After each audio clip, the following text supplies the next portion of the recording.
Zombie apocalypse.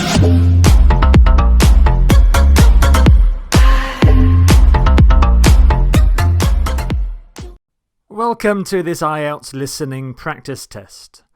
Get a piece of paper and a pen, and you can write down your answers as you do the test. At the end of the test, we will go through all of the answers. There are 40 questions. So let's start the test. First, listen to the instructions. You will hear a number of different recordings, and you will have to answer questions on what you hear. There will be time for you to read the instructions and questions, and you will have a chance to check your work. All the recordings will be played once only. The test is in 4 sections. Now turn to Section 1. Section 1. You will hear a woman ordering some goods from a mail order company by telephone. First, you have some time to look at questions 1 to 8.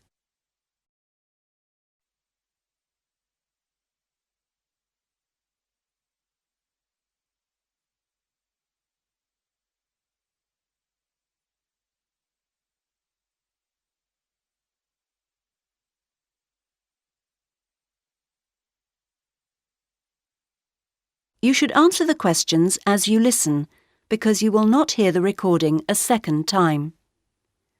Listen carefully to the first part of the conversation and answer questions 1 to 8.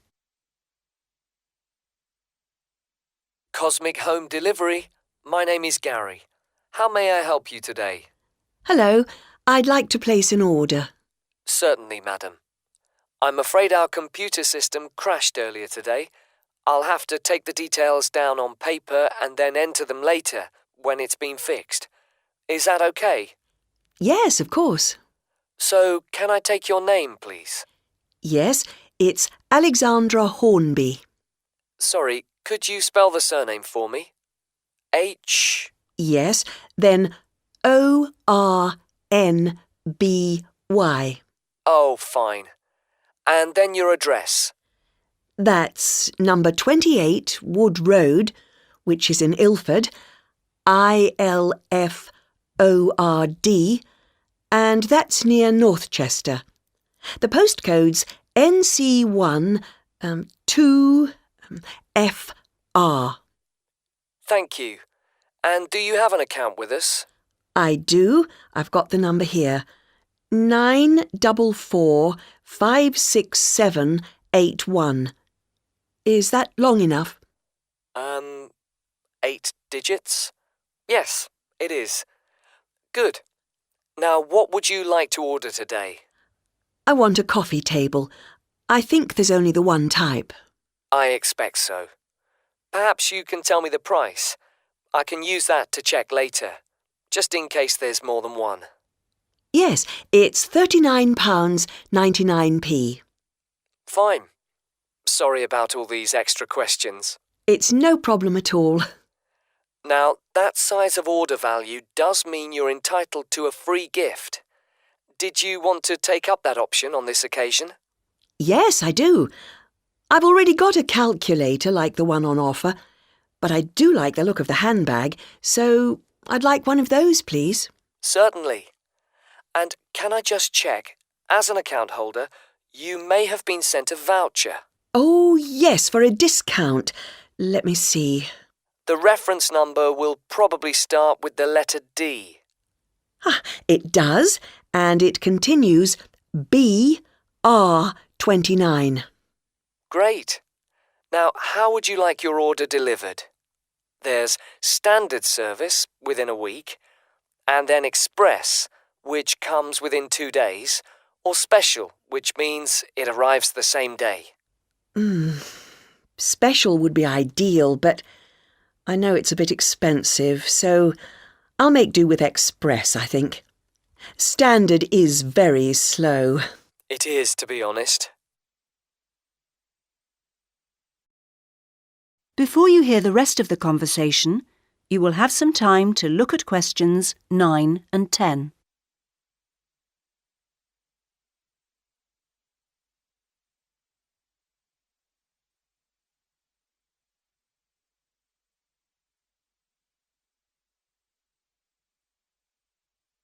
Now listen and answer questions 9 and 10. Well, that's your order completed. Could I just trouble you for another minute or so to ask you a couple of questions to help us improve our service as much as possible? Yes. Firstly, we do like to try and keep a record of how customers have heard of Cosmic Mail Order. How did you? Was it from our advertising campaign? Oh, I think I would have remembered any advertisements, on TV, for example. I only read newspapers occasionally, so that would have passed me by. A friend of mine had been using you for years and encouraged me to give it a go, so I looked on the internet to find you to see what was available on the site. That's great, thank you. The second thing is, we're thinking of introducing a number of promotional offers. Oh, yes, I got a little brochure about them with my last order. I've got the list here. So can I ask which ones appeal to you? Well, let's see. There's quite a few things here that don't really apply to me, actually. For example, my mobile phone bills are so low that I hardly notice them. Likewise, they shut down the local cinema. I do enjoy a meal out, though, so that discount could be of interest. And I like to get away at weekends when I can, and some of the places you want to visit are expensive, so it'd be lovely if they became cheaper. As for planes, well, I haven't been abroad for a while now, and in any case, I prefer the train where possible. Fine. Well, thank you very much for your time. Not at all. Section 2. You will hear a trainer giving a talk to a group of cyclists. First, you have some time to look at questions 11 to 15.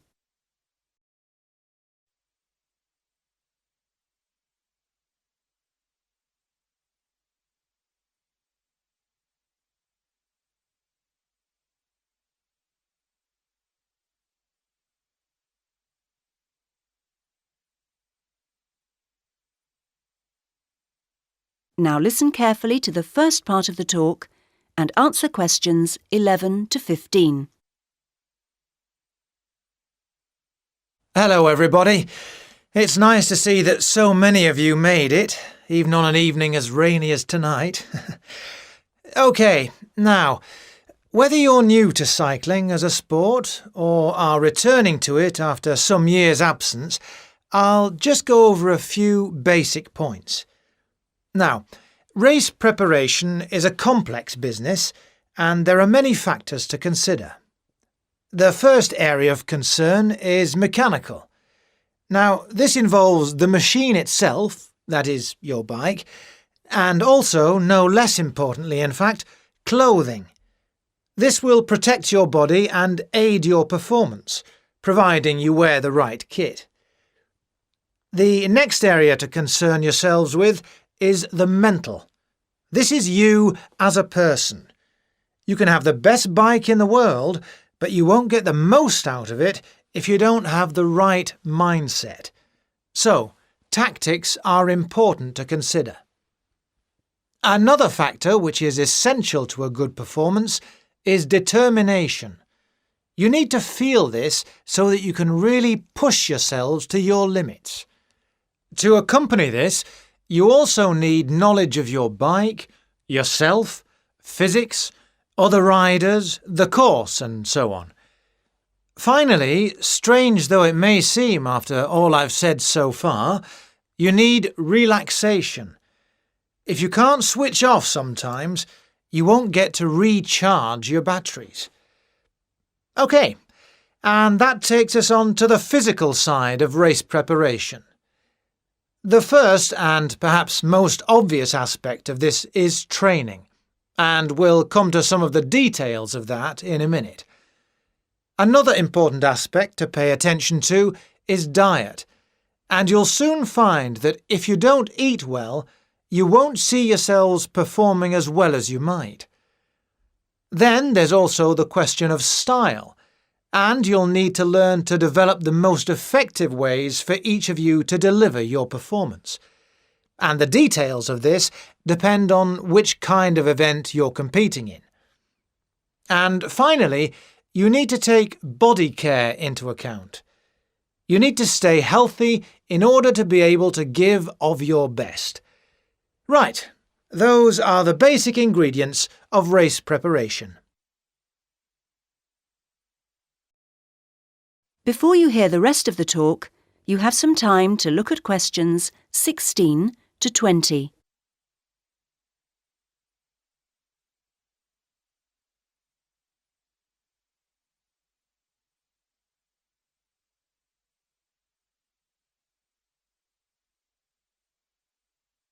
Now listen to the rest of the talk and answer questions 16 to 20. Now I'd like to turn your attention to some of the details of a good training regime and what you should and shouldn't do through the year. Let's consider various activities in turn. The first thing to think about is circuit training. This is an indoor series of gym exercises designed to work on all parts of your body. This starts as the racing season closes with the end of summer and continues right through the cold season, and stops you going off the boil when you aren't competing. It's extremely beneficial, although I would stress you do need a qualified gym instructor to tell you how to do it properly. Next, weight training. This is also very good for cyclists, and it tops up the natural strength that cycling produces. Exercises need to be arranged as part of a carefully calculated routine, and this routine needs to be sensibly followed. It's a good idea for continuity to carry on using weights throughout the year, as you can lose strength just as quickly as you can gain it. Something simpler and requiring no equipment is mobility work. While cycling has a great many benefits for the body, it doesn't work every part of it, and indeed keeps some parts locked in pretty much the same position. So exercises that involve twisting and turning and generally promoting flexibility are advisable before the start of each race throughout the summer season. Another important activity is pleasure riding. Perhaps this doesn't sound so important to you, but you don't race all year, and when you do race, it's pretty hard riding. So you can sometimes forget that cycling is actually basically a fun thing to do. So, when you hang up your racing bike at the end of the summer, get out another bike and go for some gentler, enjoyable rides during the winter. Weather permitting, of course. And finally, running. This is, of course, another sport in its own right, and for this reason some cyclists are rather sniffy about it. However, it is good exercise and maintains aerobic fitness very effectively. But it is rather hard on the knees, and in different ways from cycling, so you're best advised to keep your running to out of the racing season and wrap up well against the cold when you do go. So, now I'd like to say a little bit about... Section 3.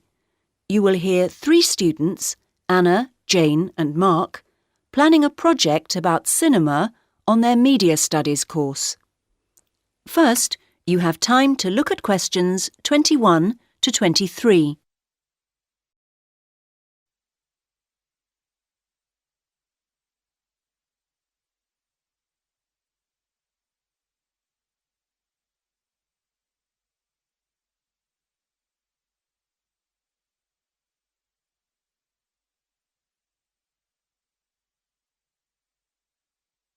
Now listen to the first part of the conversation and answer questions 21 to 23.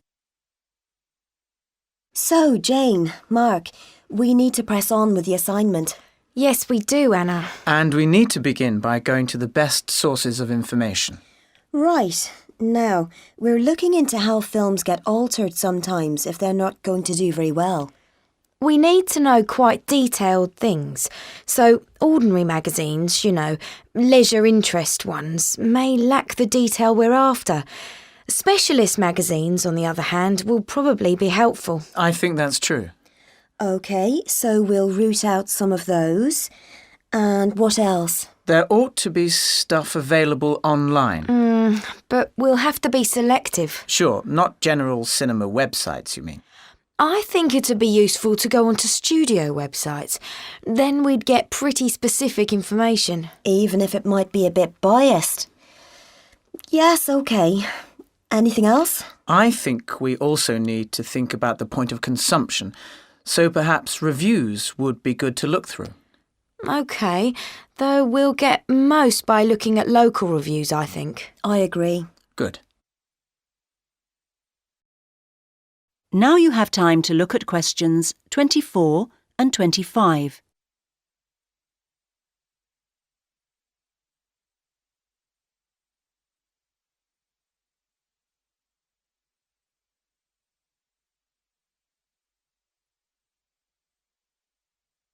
Now listen to the next part of the conversation and answer questions 24 and 25. So far, so good. Now we'll gather all that together. We can take one source each, and then... I don't know. About what, Jane? I mean, OK, so we get all this stuff, probably loads of it, but do we know how to assess the usefulness of it? I know it'll all be factual and so true in that sense, but we need to know what it can really tell us. Perhaps we should cross that bridge when we come to it. Mark? Yes, though I think Jane's got a point. But the problem for me is the context we're working in. We've got the assignment instructions and, in a sense, it's all very straightforward. We know which parts are worth how many marks and so forth. But the focus seems to be heavily on the objective and quantitative side of things, whereas I would be hoping to be asked for more interpretative work. And there would have to be time to do that within the framework we've been given. Well, again, I think we should just see how we go with it. Now you have time to look at questions 26 to 30.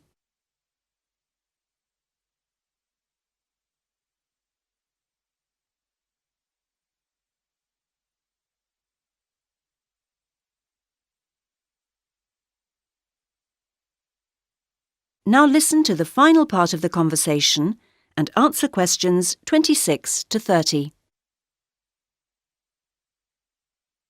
Should we check that we're clear on just how films are altered? Good idea. We'll list the various cures that filmmakers use when a film looks like it might be going to fail. The first one is called Tweak Every Joke. Sometimes they change lots of the jokes after showing the first version to a test audience. Comedy is the only film genre with a reliable formula. The more the audience laugh, the more income the film gets. And it's not very funny if your film makes a loss. And the next one they call Change the Ending. Occasionally they completely change the way a film ends. It seems a bit strange maybe, but the problem is it's far from easy to know in advance what reaction you'll get from an audience. So if it turns out after all that the test audience doesn't like your ending, you've no choice but to do another one. What's the third one? That'd be fix the tone.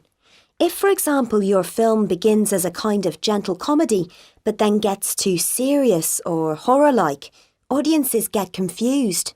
So one thing that really matters is being consistent, you mean? Yes, that's the logic. I think audiences don't want to have to switch track. It's more complicated than people imagine, isn't it? Now, the next cure is a big one. Reshoot. This may seem drastic, but in some cases it's the only option available. It's very expensive, of course, but the film's backers will see this as protecting their investment. Are there any others? One more, and it's another big one, or at least has the potential to be a big one. It's shift the genre. And this is done when the test audience seem to only like one half of the equation, as it were. Maybe you made a musical, but they only like your comedy storyline, not the songs. So you do it all again without the songs. It could broaden the film's appeal, get a wider audience. It's weird to think how much extra work has gone into some films, isn't it? Section 4.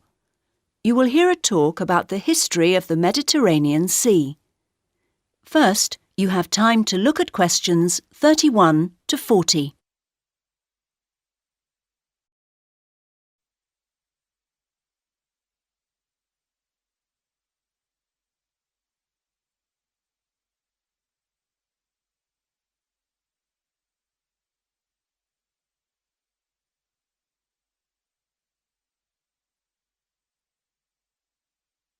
Now listen to the first part of the talk and answer questions 31 to 37.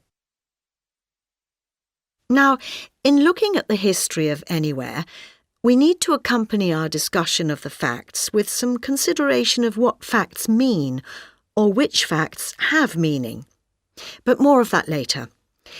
Let's start with looking at one very important period of the history of the Mediterranean, the period of Roman influence. This was born out of the death of Alexander the Great. His grip on the area went, and what directly ensued was a period of intense conflict which focused on the eastern Mediterranean, as opponents sought to gain control of that area. Rome began to emerge from this as a potential dominant force, but obstacles such as a lack of overall planning, and in particular the ever-present menace of piracy, lay in the way of success. Gradually, the Romans improved the power of their ships and fighting equipment.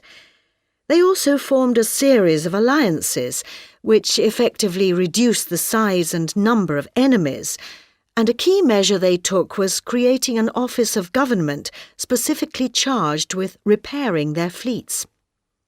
However many ships they and their enemies had, Rome from now on would have the highest proportion out, patrolling and fighting. There were, of course, no engines in ships in those days, and another aspect in the battle for supremacy was speed through human effort. Rivals built ships with ever-increasing numbers of oars, but what really mattered was the amount of human pulling strength attached to each one, and the Romans, benefiting from their great population of slaves, was able to have every oar pulling faster and harder than anyone else's. Eventually, Rome's dominance was more or less complete. Their possession of the sea became their enjoyment of the sea. Their name for the Mediterranean translates as our sea, and that's how they saw it. The shores were, of course, by now very well fortified, but now the Romans began also to demonstrate their comfort in power and put up a great many large houses, visible far out to sea. Wealthy merchants and retired generals lived in leisure in these temples to their own prosperity. The maritime security of the Mediterranean and the immense availability of trading destinations meant that all sorts of suppliers and craft producers clustered round any reachable section of the sea's edge. Some of these settlements were small, while others were large, producing salt fish in Italy, for example, or the fish sauce that was sent to every corner of the empire from Spain. With dominance of the seaways established, the primary purpose of ships evolved from fighting other ships to transporting goods. Economics generated a drive to carry as much as possible on each trip, and as ships were built for carrying loads such as wine or stone exclusively, these types of specialised vessels led to greater cost-effectiveness. And so things continued for many years.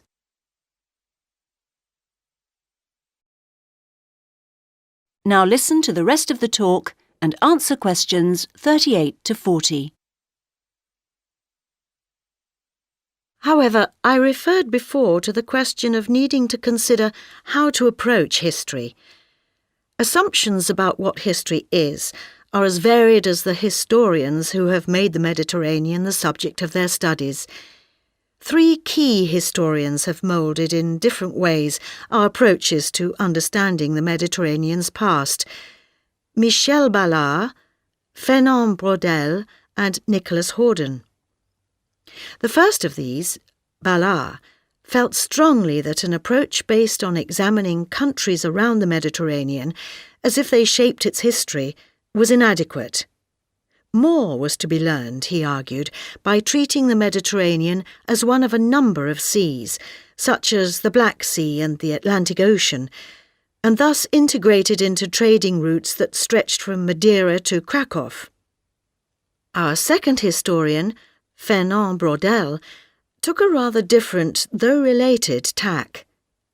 He argued that the ways societies operate, right down to their individual members' actions, is subject to permanent conditions, such as whether they inhabit mountain, plain or sea. Features of the coastline and adjacency to the waters of the Mediterranean are thus the focus of his approach. And then we can add a third way of looking at history, or at least the history of the Mediterranean, and that's the one propounded by Nicholas Horden. His arguments are asserted quite strongly, not least because he sees a greater consistency across time than many other historians have allowed for. There are those who take ecological events, particularly catastrophes such as the volcanic destruction of Pompeii, to be the shapers of different sections of the Mediterranean's history. Horden says these are simply incidents, and that the major trends ride on through them. For him, while there may be cultural mutations and fashions in types of consumer goods, what matters is the system of trading goods that satisfy primary needs, such as grain, oil, metals and timber.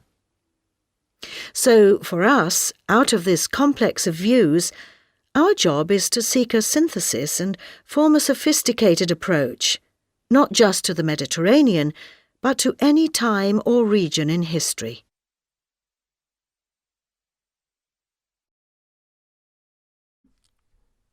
OK, how did you do? Let's look at the answers to all of the questions, starting with section 1.